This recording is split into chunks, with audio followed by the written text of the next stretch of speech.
চুল দাড়ি গোফ কোনো কিছুই তার ঠিক মতো এখনো ওঠেনি। উঠবে কেমন করে? তার বয়স 14 বছর 23 দিন। একদম ঠিক শুনেছেন, 14 বছর 23 দিন। এই বয়সী একটা ছেলেকে রাজস্থান রয়্যালস লখনৌ সুপার জায়ান্টসের বিপক্ষে গুরুত্বপূর্ণ ম্যাচে মাঠে নামিয়ে দিয়েছে ইম্প্যাক্ট প্লেয়ার হিসেবে জয়সওয়ালের সাথে ওপেনিং এ। অনেকেই চিন্তা করছিল যে নিশ্চয়ই এই বালকের হাত পা কাঁপবে, আইপিএল এর মঞ্চে তার অভিষেক, নিশ্চয়ই তিনি নার্ভাস হবেন। কিসের কি, বৈভব সূর্যবংশী আইপিএল ক্যারিয়ার শুরু করলেন বিশাল এক ছক্কা মেরে, প্রথম বলেই 6।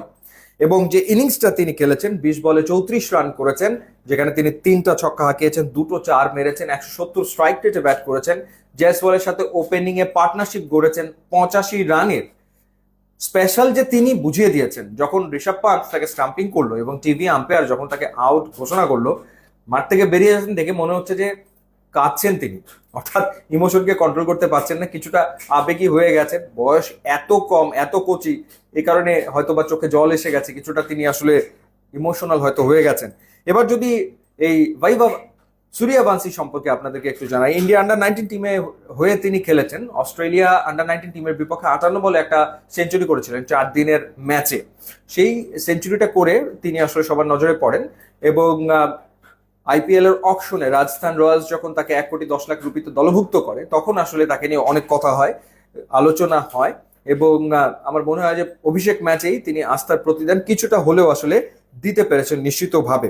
এবং তিনি সবশেষ 2024-এ যে আন্ডার 19 এশিয়া কাপ হয়েছে, সেই এশিয়া কাপেও তিনি ভালো পারফর্ম করেছিলেন। ইনফ্যাক্ট 176 রান করেছিলেন 44 গড়ে। মজার ব্যাপার হচ্ছে ওই আন্ডার 19 এশিয়া কাপের চ্যাম্পিয়ন হচ্ছে বাংলাদেশ, এবং ফাইনালে ভারতকেই বাংলাদেশ হারিয়েছিল।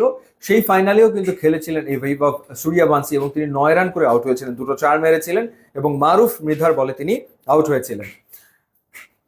স্পেশাল সে কারণেই তাকে রাজস্থান নিয়েছে, যেভাবে জয়সওয়ালকে তারা গড়ে তুলেছে। আমার মনে হয় যে ডেফিনেটলি বৈভব সূর্যবংশীকেও তারা একই রকম ভাবে টেক কেয়ার করবে, যত্ন নেবে এবং সেভাবেই আসলে গড়ে তুলবে ভবিষ্যতের জন্য, কোনো সন্দেহ নেই।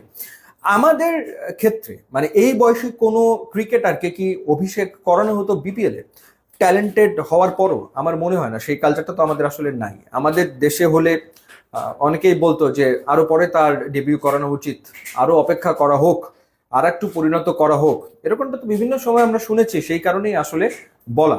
কিন্তু প্রতিভা যদি থাকে তাকে তো আসলে সুযোগটা দিতেই হবে, বয়স তার যাই হোক না কেন। মানে সবশেষে যে ফুটবলের ক্ষেত্রে ফাহমিদুলকেও দলভুক্ত করা হয়নি কারণ তার বয়স কম, সেই যুক্তি দেখিয়ে, সে কারণে এই কথাটা আসলে বলা। তো দেখা যাক রাজস্থান রয়্যালস তারা যেভাবে আসলে জয়সওয়ালকে গড়ে তুলেছে সেইভাবে তারা এই বৈভব সূর্যবংশীকে গড়ে তুলতে পারে কিনা এবং আগামী দিনগুলোতে তিনি আসলে কেমন করেন।